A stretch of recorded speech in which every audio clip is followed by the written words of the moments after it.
empezamos con el capítulo 13 y 14 del libro de la apuesta, donde Sicre nos habla de los esenios.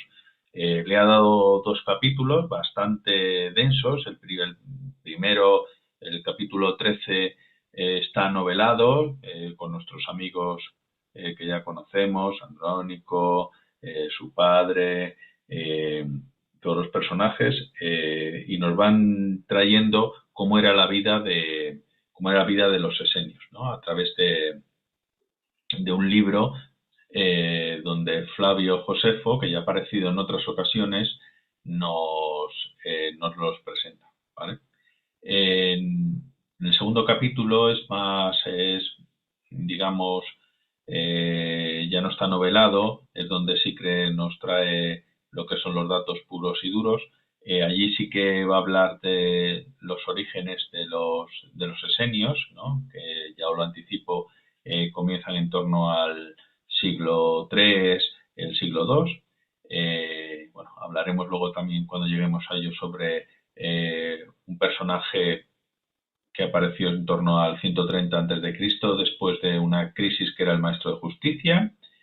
Y bueno, hablaremos que no solo aparecen las reseñas de Josefo, sino que también tenemos reseñas de Plinio y sobre todo de Filón de Alejandría, que es donde se extiende en el capítulo 14. Pero bueno, vamos a comenzar con la parte novelada, donde van entresacando pasajes de este libro de Josefo, donde él va explicando cómo son los esenios.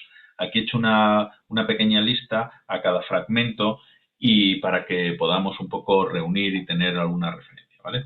Hemos sacado los textos, los vamos a leer para así irnos recordándolo, o si no nos ha dado tiempo a leer, para que tengamos una visión. Así que el primer texto que nos aparece es el que hemos titulado de cómo son, ¿no? En él nos va a hablar un poco en general de cómo los veía Josefo. Así que cuando quieras, María Marta. ¿Mm? ¿Cómo son? Los esenios, que gozan fama de ejercitarse en la santidad, son judíos de raza, pero ligados por el afecto mutuo más que los otros. Los otros son los fariseos y los saduceos, aclaró. Rechazan los placeres como un mal, mientras consideran una virtud la templanza y el no ceder a las pasiones. No estiman el matrimonio, pero adoptan a los hijos de otros mientras son todavía moldeables y dóciles. Las tratan como si fuesen sus padres, les tratan como si fuesen sus padres y les educan de acuerdo con sus costumbres. De hecho, no condenan por principio el matrimonio y la propagación de la raza, sino que se guardan de la lascivia de las mujeres y están convencidos de que ninguna de ellas se mantenga fiel a un solo hombre. Sí, aquí ya sabéis, bueno, hace una forma general, pero ya sabéis que en el texto que lo estaba leyendo, Livia, no, la mujer Andrógeno, eh, que no me acuerdo el nombre ahora. Lucila. Lucila, eso. Termina de leerlo y dice que levantó los ojos y se quedó mirando con rabia. Dice: cuando leí este párrafo me entraron unas ganas de quemar el libro. Esto de la lascivia de las mujeres es una estupidez. Dice: más lascivos son los hombres. Dice: lo mismo lo de la infidelidad, ¿no? Pues siempre un poco lo mismo, pero bueno, nos da una visión de cómo eran en principio los esenios, ¿no? Que buscaban la santidad. Creo que ahí hay mucha similitud en el santo nombre, ¿no? Que buscar, los santos padres la buscaban, y siempre se busca, pues eso, ser juiciosos, tener afecto mutuo, ¿no? Que ahí ya encontramos una primera nexo de unión con las enseñanzas de Jesús. Pasamos a cómo ellos afrontaban el tema de las riquezas, cómo ellos las manejaban, cómo podían distribuirlas, cómo se enfrentaban pues a eso que nosotros también nos encontramos a día de hoy, ¿no? Cuando quieras. Riquezas. Desprecian las riquezas y es admirable en ellos la comunidad de bienes. Es imposible encontrar entre ellas a uno que se distinga de las demás por su fortuna. Su ley exige que toda persona que se adhiere a la secta se desprenda de sus bienes en beneficio de la comunidad. De ninguna manera se desprende de sus bienes en beneficio de la comunidad, de manera que ninguno de ellos se advierte ni una pobreza degradante ni una riqueza insolente. Poniendo en común los bienes personales, todos tienen como hermanos un solo patrimonio. Su ley exige que toda persona que se adhiere a la secta se desprenda de sus bienes en beneficio de la comunidad. Sí, aquí este final lo vuelven a repetir porque es muy parecido a cómo los primeros cristianos se manejaban, ¿no? Y lo que le pedía Jesús a los discípulos que lo dejaran todo para seguirle, ¿no? Es muy parecido a cómo ellos se enfrentaban. Sí que tiene, sí que también a mí eh, me ha resultado raro en el sentido, pero claro, la palabra secta tiene muchas más connotaciones de lo que pensamos y tanto esta como la de los fariseos, los esenios y los fariseos, y los saduceos, que también los nombra, se les consideraba secta, ¿no? Se les consideraba aparte, ¿vale? Pues pasamos, si quieres, al tercer punto donde habla cómo gestionaban ellos, cómo se gestionaban y cómo aparece la figura de los responsables. Responsables. Eligen responsables para atender a los intereses de la comunidad y los oficios especiales de cada responsable son determinados por el conjunto de los miembros. Muy curioso cómo todo gira en torno a ellos y a sus propios intereses, ¿no? No eh, luego cuando comentemos todo, no es tengo un trabajo y tengo mi vida espiritual, sino que todo, como si fuese en un monasterio, todo se unía, ¿no? En ese sentido. Y aquí en el punto 4 nos va a hablar de la vida en comunidad y cómo para ellos la hospitalidad era algo clave. Vida en comunidad y hospitalidad. No ocupan una sola ciudad, sino que se asientan por grandes grupos en cada ciudad. Cada uno de la secta llega de fuera, ponen a su disposición todos los recursos de la comunidad como si fueran suyos. Entran en las casas de las personas que no han visto nunca como si fuesen sus mejores amigos.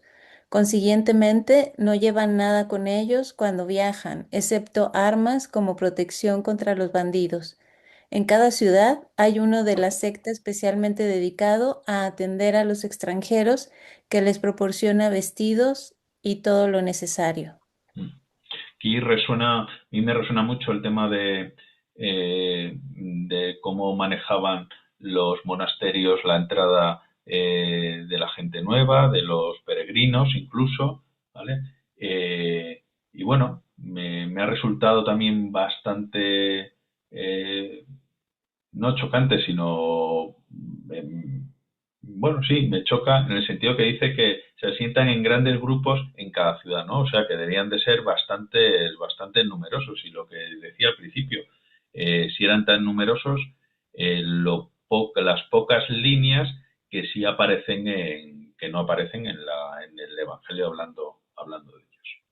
El siguiente punto lo he titulado El minimalismo. No sé si habéis visto algún vídeo en Netflix sobre esta corriente actual y ellos pues creo que ya lo eran en esos tiempos, ¿no? Así que podemos leer lo que decía Josefo sobre ellos. Mm. Punto 5. Minimalismo. En su forma de vestir y su aspecto recuerdan a los niños educados bajo rigurosa disciplina. No cambian vestidos ni sandalias hasta que no están completamente deteriorados o gastados. Entre ellos no compran ni venden nada, sino que cada uno cede lo suyo al que lo necesita, llevándose a cambio lo que le hace falta, incluso puede coger lo que quiera sin ofrecer nada a cambio. ¿Mm? Una vida muy austera y muy y, y yo creo que siempre mirando que la austeridad no dejase de uno de ser generoso con el resto, ¿no? Creo que ahí también está un buen equilibrio ascético. El punto 6 habla sobre la observancia de Dios, cómo era su acercamiento a él. Observancia a Dios. Son especialmente piadosos con la divinidad. Antes de que salga el sol, no hablan de temas profanos, sino que le dirigen ciertas oraciones aprendidas de sus antepasados, como animándolo a salir. Después de esto, cada cual es enviado por el superintendente al oficio que sabe, y después de haber trabajado duramente hasta la hora quinta, se reúnen de nuevo en un solo lugar y ceñidos de trajes de lino se lavan el cuerpo con un agua fría, y después de esta purificación van juntos a un edificio particular en el que no pueden entrar ningún extraño. Ya purificados, entran en el refectorio como en un recinto sagrado. Se sientan en silencio, el panadero pone delante por orden los panes, y el cocinero pone delante de cada uno un solo plato con una sola comida. El sacerdote introduce la comida con una oración, y nadie puede probar antes de la oración, y cuando han terminado de comer, añade una nueva oración, de modo que tanto al principio como al final veneran a Dios como quien suministra lo necesario para la vida. Luego se quitan la ropa como vestidos sagrados y vuelven al trabajo hasta la tarde. Cuando retornan a casa, cenan de la misma manera en compañía de los huéspedes, si hay alguno de paso entre ellos. En la casa no se oyen gritos ni tumultos para hablar se den la palabra unos a otros por orden. A los de fuera, el silencio de los de adentro les parece como si ocultasen la celebración de un misterio espantoso, pero se debe a su continua sobriedad y a la costumbre de limitar la comida y la bebida a las exigencias de la naturaleza. A mí me ha recordado mucho la vida monástica, mucho, mucho, mucho.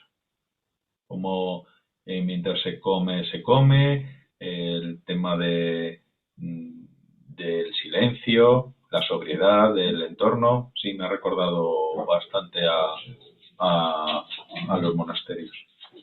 En el punto 7 habla sobre cómo es un ingreso si alguien decide pertenecer a ellos, cómo es la manera de ingresar, ¿no?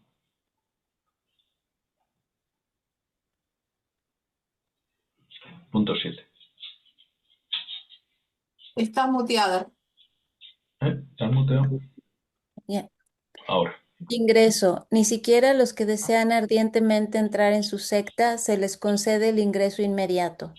Al candidato le imponen por un año la misma norma de vida de la corporación, aunque permanezca fuera de ella, entregándole una hacha pequeña, el cinturón mencionado más arriba y un vestido blanco. Después de haber dado durante este tiempo prueba de moderación, se adentra en la norma de vida y le permiten participar de unas armas más puras de agua y de agua sagrada, pero todavía no lo admiten en las asambleas de la comunidad. Después de demostrar esta constancia, su carácter es sometido a prueba otros 2 años, y solo entonces, si se le considera digno, es admitido en la comunidad. Choca mucho lo del periodo de prueba. Luego, cuando hagamos la reflexión común, veremos si en estos tiempos sería factible, pero es muy parecido al sistema del noviciado también en los monasterios, como decía, y bueno, y es un proceso largo. Entiendo que como pasa Cuando uno ve la vida de los santos padres, el proceso es largo y debe de comenzar de manera rigurosa al principio. En el punto 8 habla Josefo sobre cómo ellos accedían, cómo es el tema de la comida. Comida. Sin embargo, antes de que pueda tocar el alimento común, presta terribles juramentos, en primer lugar, de ser piadoso con la divinidad, luego de observar justicia con los hombres y de no hacer daño a nadie, ni por propio querer, ni por orden de otro, de odiar siempre a los injustos y de ayudar a los justos, de mantener siempre fidelidad a todos, especialmente a los investidos de poder, porque a la autoridad de mandar no se posa sobre uno, sino que Dios lo quiere, de no volverse insolente en el poder, si llega a tener el mando, ni de distinguirse pomposamente de los súbditos por el vestido o por otro ornato especial, de amar siempre la verdad y de confundir a los mentirosos, de guardar las manos del hurto y el alma de la ganancia impia, de no tener nada escondido a los de la secta, ni de revelar nada de ellos a los extraños, aunque sea torturado hasta la muerte. Además de esto, presta juramento de no transmitir a alguno de la secta los estatutos de forma distinta a como los ha recibido, de guardarse del bandidaje y de tener guardados igualmente tanto los libros de su secta como los nombres de los ángeles. Con estos juramentos se aseguran la fidelidad de los que entran. Visto algún vídeo sobre los esenios, el tema de los ángeles está muy, muy presente en ellos, ¿vale? Y bueno, como ellos quizá eran demasiado rigurosos con el alimento, con el tema de los juramentos, ¿no? Y bueno, y habla también un poco con el anterior cómo debe uno manejarse dentro de la comunidad.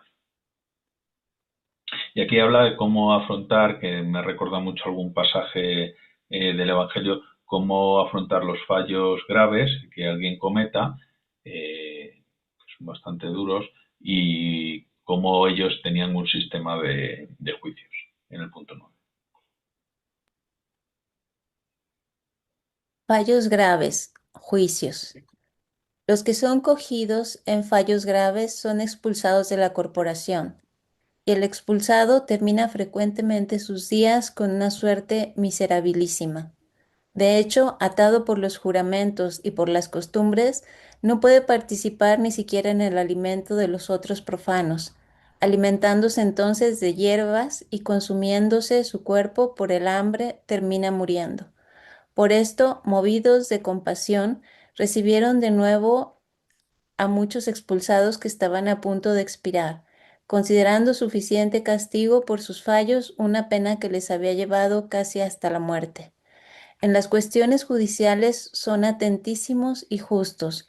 Juzgan reuniéndose no menos de 100 personas, pero su sentencia es irrevocable.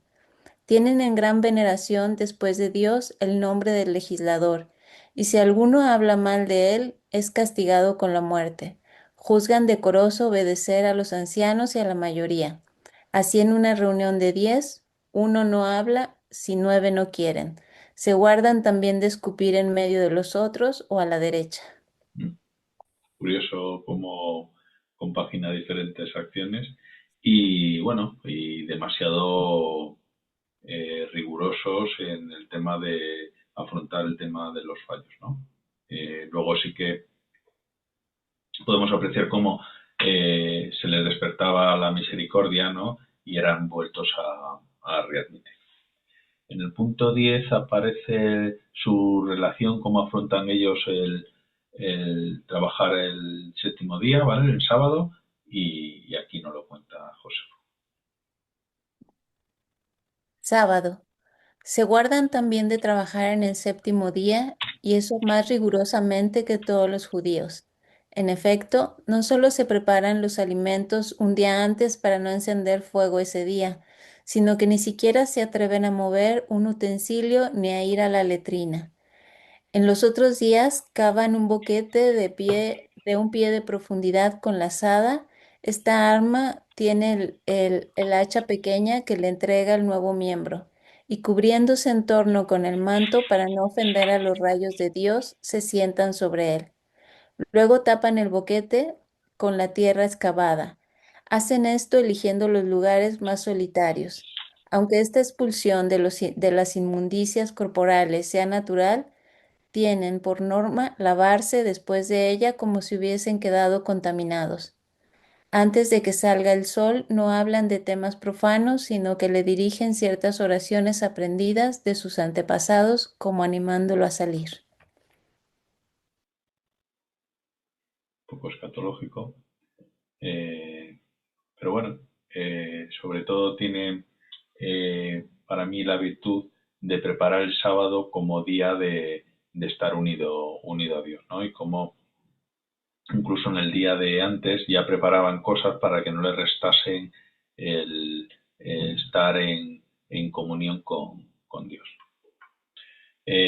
Bueno, aquí en el punto 11 habla sobre los diferentes grupos, las diferentes clases que tras el tiempo transcurrido en los esenios, cada uno podía conformar. Grupos.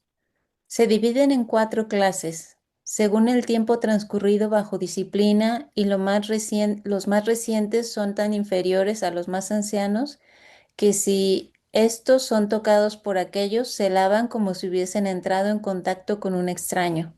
Son también longevos, tanto que la mayoría de ellos pasa los 100 años a causa de la sencillez de su forma de vida, por lo que me parece, em, Sí, las- también y- por lo que son, me parece y de la regularidad. creo que ahí, esta es la 11, dice, son también longevos tanto que la mayoría de ellos pasan los 100 años a causa de la sencillez de su forma de vida. Y dice, y de la regularidad, o sea, cómo se van manteniendo en la forma y en la rigidez de la norma, cómo ellos se emplean diariamente y quizá nos lo muestra que todos llegaban a una edad bastante mayor, ¿no? Ellos lo achacan a este tipo de actitudes. Luego, en el punto 12 habla sobre su relación con el cuerpo y el alma. Cuerpo y alma. En realidad es muy firme entre ellos la opinión de que los cuerpos son corruptibles y su materia no es permanente, mientras que las almas inmortales permanecen siempre. Además, las almas venidas del éter más sutil permanecen encerradas en los cuerpos como dentro de cárceles, atraídas abajo por un cierto encanto natural, pero cuando son devueltas arriba, libres de las ataduras de la carne, como liberadas de una larga esclavitud, entonces gozan y se remontan a las regiones meteóricas. Sostienen con la misma opinión que los griegos que a las buenas está a los buenos está reservada una morada más allá del océano y un lugar que no es molestado por lluvias, nieves ni ardores. A los malvados les asignan una caverna oscura y tempestuosa, repleta de incesantes suplicios. Estas son las ideas teológicas de los esenios con respecto al alma, que constituye un alimento irresistible para los que han gustado una vez de su sabiduría. Tiene alguna diferencia, pero también tienen muchas similitudes de cuando los padres del desierto nos hablan de cómo aproximarnos al estrato superior, al estrato divino, y habla sobre eso, cómo ellos van y pueden subir, ¿no? Y cómo las pasiones nos van atando a este mundo. Y para concluir, habla sobre el matrimonio, ¿no? Matrimonio. Existe también otro grupo de senios que por forma de vida, por costumbre y por legislación se acomodan a los otros, pero difieren de ellos por la opinión con respecto al matrimonio. Juzgan en efecto que quienes no se casan amputan la parte principal de la vida, es decir, su transmisión, y que si, peor aún, todos pensasen de ese modo, la raza acabaría bien pronto. Y bueno, aquí se ve que había dos tipos de grupos, como ahora existe también en la Iglesia Católica, ¿no? Todo el tema del celibato. Y, y cómo, y cómo los que están casados, pues un poco también se hacen valer, ¿no? Y cómo piensan que el que no se casa, pues amputa la parte principal de la vida, que es la procreación. Luego en el capítulo 12, ¿vale? Nos habla Sicre, perdona, sobre los orígenes como os decía, los orígenes de los esenios, que los data en torno al siglo III, al siglo II, ¿vale? Sí que habla que en torno al 1300 antes de Cristo se produce una grave crisis dentro del movimiento. Dice que no es por motivos intelectuales o teológicos, sino de orden práctico, y aparece un personaje a que los documentos que se hallaron en Qumran lo denominan el maestro de justicia, ¿no? Que es un personaje novedoso para mí. En algún vídeo que he visto también lo citan, ¿no? Basándose en una relación personal con Dios, propone el uso de un nuevo calendario litúrgico, cambia las formas litúrgicas y interpreta de forma distinta las prescripciones bíblicas relativas al templo, al culto y a la pureza de las personas y de las cosas. En esta figura parece ser que es bastante clave en los esenios. Aquí habla también de que se le opone el mentiroso, el partidario de mantener el calendario oficial entre los judíos, y se ve que hubo alguna confrontación. Luego sí que nos habla de los testimonios antiguos sobre los esenios. Tenemos el de Plinio el Viejo, ¿no? Que datan del 23 al 80-79 después de Cristo. Pero los principales, como he dicho, está Josefo y Filón de Alejandría.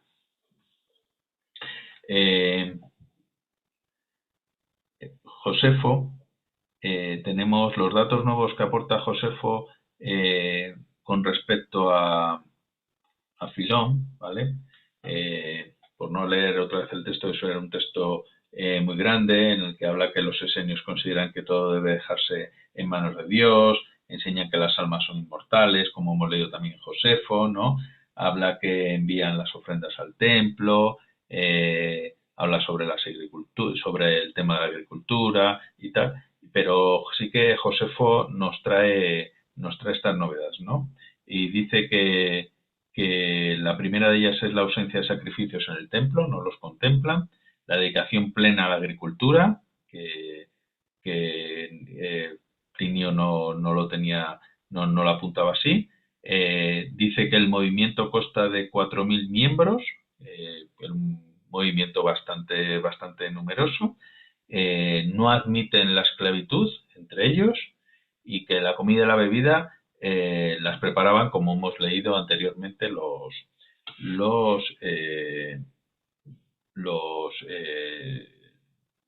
presbíteros, ¿no? Los encargados, ¿no? Los sacerdotes.